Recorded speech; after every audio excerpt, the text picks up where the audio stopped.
Welcome to UGC EPG Pathshala. Unita Sachidanand, Department of East Asian Studies, University of Delhi. This is paper 3, 100 Poets, 1 Verse, Module 21, Poem 58 to 60. Presenting human emotions. Unbearable pain in endless waiting, pay back insane coin. UGC EPG パーシャラへようこそ。ウニタ・サチダナンドと申します。東アジアデリ大学研究科。ペーパー3、100人一首。モデュール21。58から60まで。人間感情を表す。恋人を待っていることの辛さ。恋を忘れた人に対する反発。これから58の歌を読みます。有馬山、稲の笹原、風吹けば、いでそよ人を忘れやはする。この歌を旧仮名遣いで書くと、有馬山、稲の笹原、風吹けば、いでそよ人を忘れやはするとなります。ここに注意すべきことは、稲の笹原の稲のいのところにありますが、いは古い仮名遣いで書くときはちょっと違います。このいに気をつけて読んでください。ここに大事なポイントを言うと、恋を忘れた人に対する反発の強いことですね。男が女を忘れて逆に女の心を疑ったことに対して女が反発の歌を送ります。カンカンに起こる気持ちを表します。風に揺られている笹原が作る寂しい雰囲気もこの歌に出ています。作者の第二の三味は平安中期の歌人であります。この歌人の本名を藤原の片子と言います。この時代の情勢にしては珍しく本名が伝わっています。紫式部の娘で、高橋成明の妻となったので、第二三味と呼ばれています。一条天皇の彰子に仕え、後に後冷勢天皇の梅のとなります。歌の意味は次のようです。有馬山に近い稲の笹原に風が吹くと、そよそよと音を立てて揺らぎます。さあ、そのことですよ。あなたは私のことを不安だなどとおっしゃいますが、私はあなたのことをどうして忘れましょうか？決して忘れはしません。という意味になります。語彙を見ましょう。有馬山。有馬山は雪州の国、有馬郡。現在の兵庫県神戸市北区有馬町にある山であります。昔から稲と一緒に組み立ててよく歌に現れています。稲の笹原。これは有馬の南東にあたる雪州の国、稲川に沿った平地のことであります。稲のとも言われます。昔から稲と有馬山は一緒に出る歌が多いようです。風吹けば、風吹けばは風が吹いたらという意味になります。いでそよ。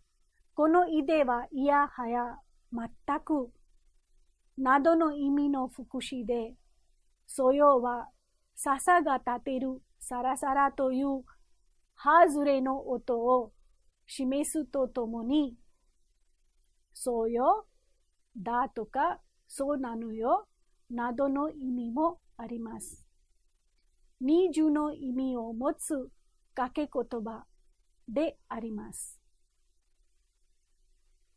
次は、人を忘れやはするという語彙ですが、ここに人は相手の男のことでありますね。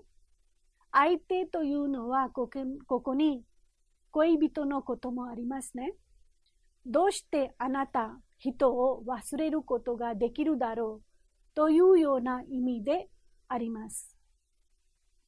鑑賞に入りましょう。50首の言葉書きには、ガレガレなる男のおぼつかなくなど言いたりけるに読めるとありますが、しばらく会わなかった恋人から私のことを忘れたのではないでしょうねという手紙をもらったので、返しに女は和歌を書きました。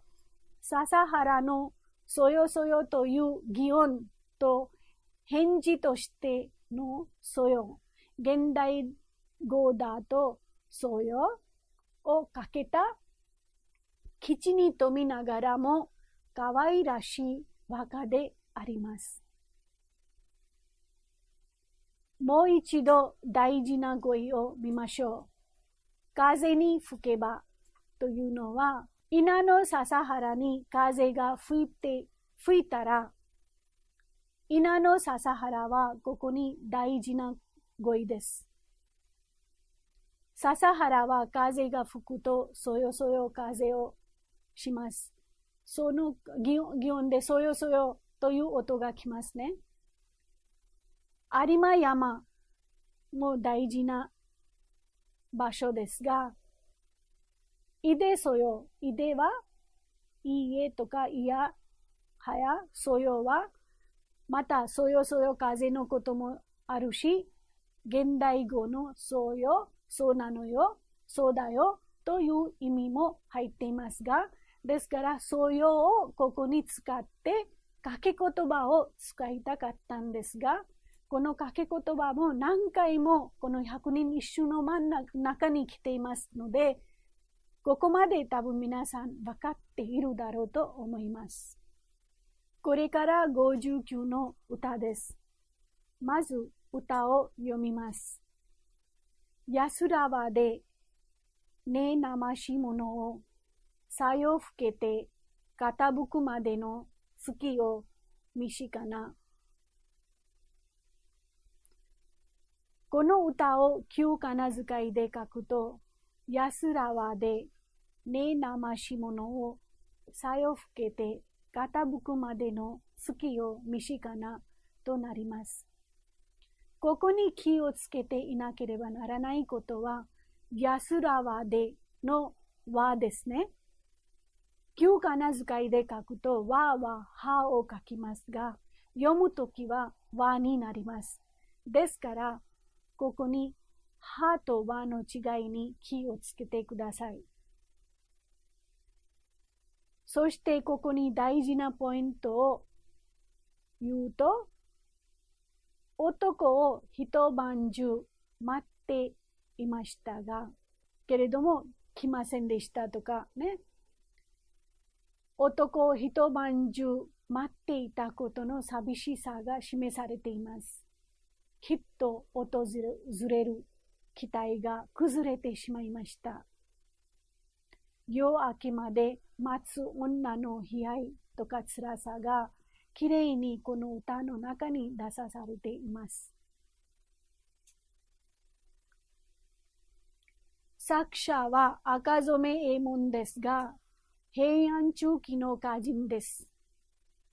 泉式部と並ぶ再演と言われますが、藤原道長の範囲を描いたことも本当です。ですから、藤原道長の映画物語の小編の作者としても力を持っています。赤染時持ちの娘と言われていますが、実の父は平の金森になります。大江の正平の妻であります。歌の意味は次のようです。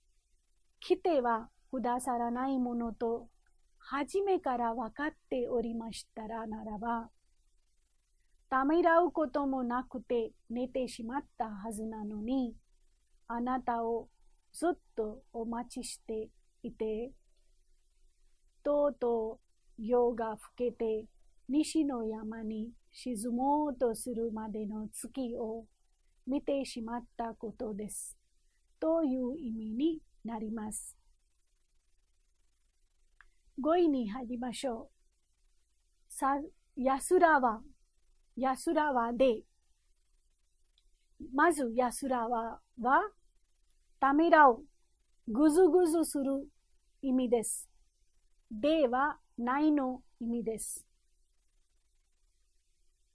ねましものを、もし、点々であれば、寝てしまったであろうという意味になります。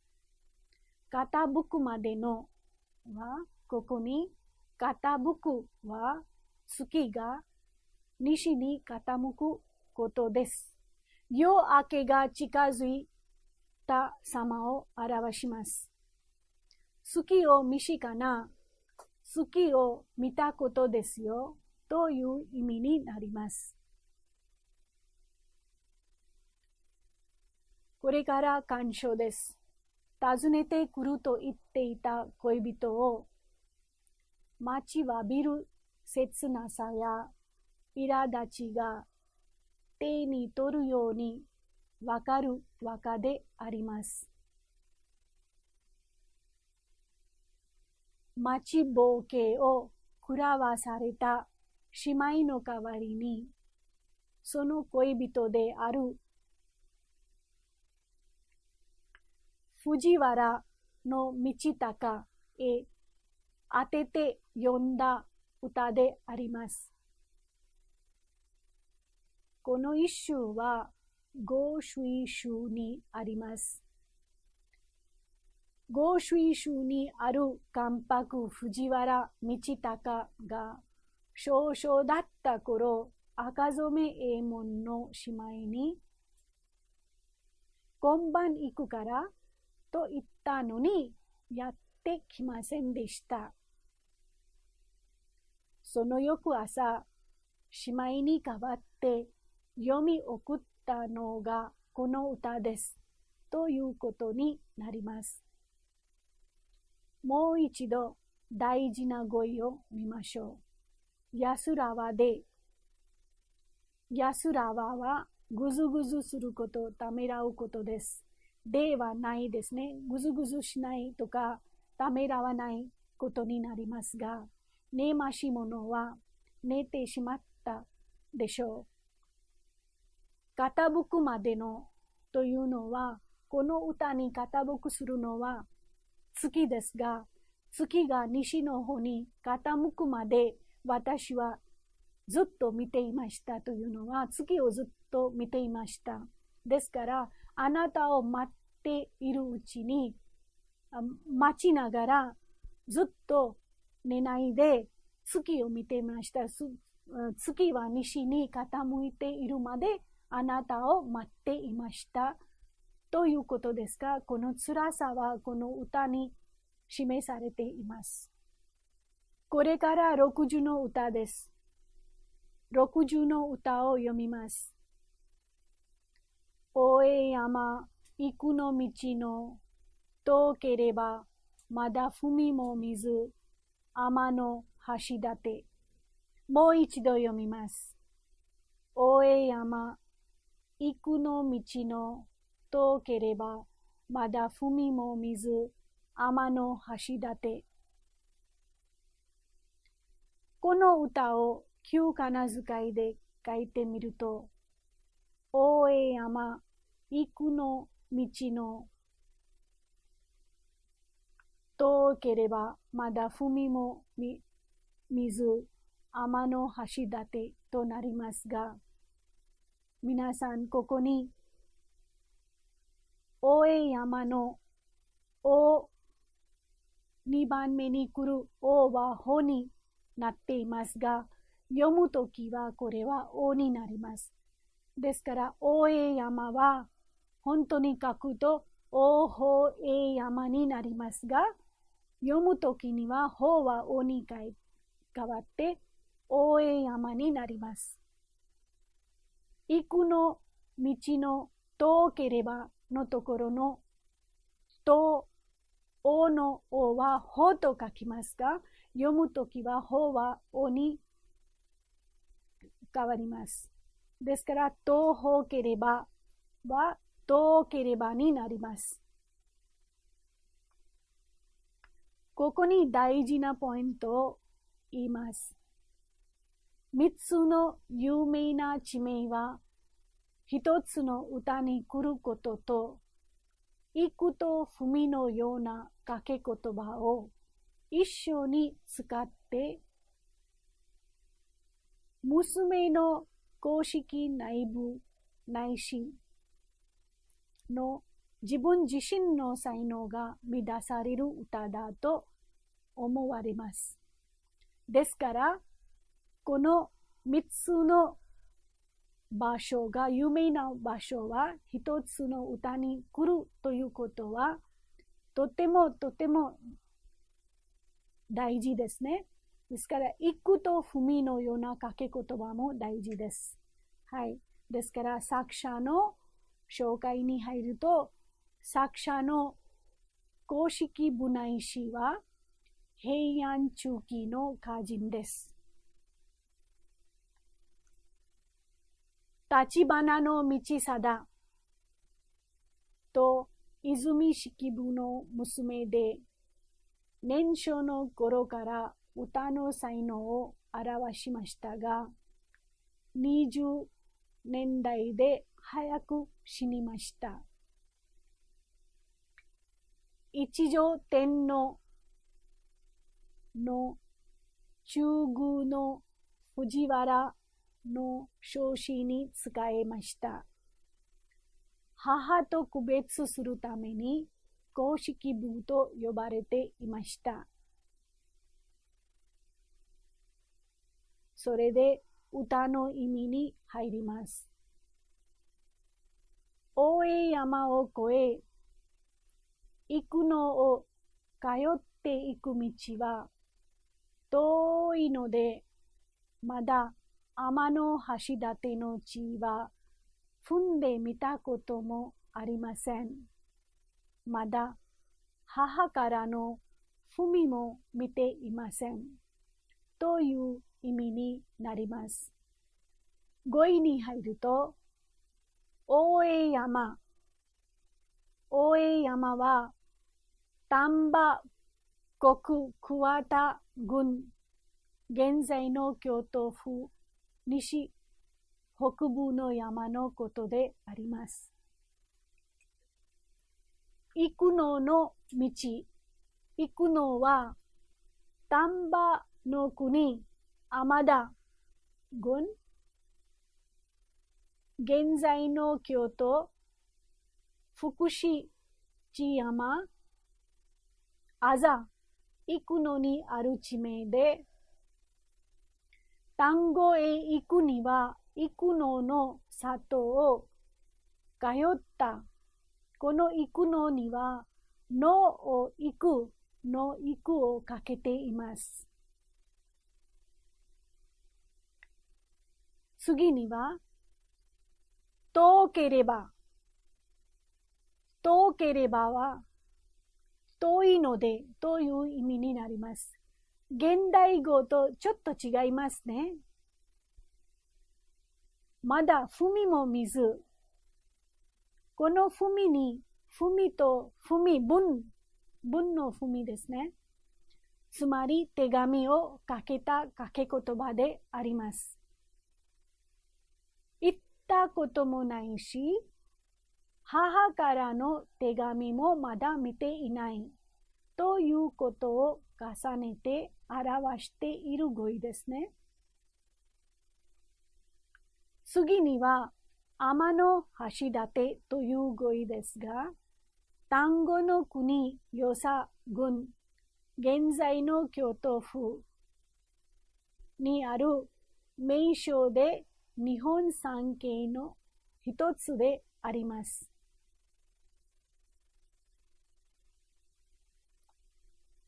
短所になりますが、歌合わせに参加することになった公式部ないしに、第64番の歌人である藤原の貞頼が、お母さんに歌の大作を頼みましたか？その返事は来ましたか？とからかったのに、返した和歌であります。当時、泉式部は夫の仕事について、天の橋立のある丹後の国、現在の京都府北部にいました。公式部ないしの和歌は、泉式部が大作をしている、泉式部が代用しているという噂があったため、貞頼はこんな風にからかったのであります。しかし、公式部ないしは見事に読み返し、貞頼はあっけに取られて、とっさに和歌を返せず、すごすごと引き下がったのだそうであります。ここにもう一度大事な語彙を見ましょう。行く。行くのという場所の行くと、のへ行くの行くですね。ですから、行くも二つの意味がここにあります。ですから、二つの発音が同じで、二つの意味があって、それを掛け言葉と言いますね。踏みも同じですが、例えば、私はそういう行くのとか、そういうおえ山遠いから、私はまだ踏んでいない、行っていないということもありますが、踏みというのは手紙のこともありますね。ですから、ここにも行くと踏みは二つの意味を持っています。発音は両とも同じですが、行く、踏み、二つずつありますけれども、意味は別々です。ですから、これは掛け言葉として使われています。とても美しく、ここに、こういう歌は、この掛け言葉を使っています。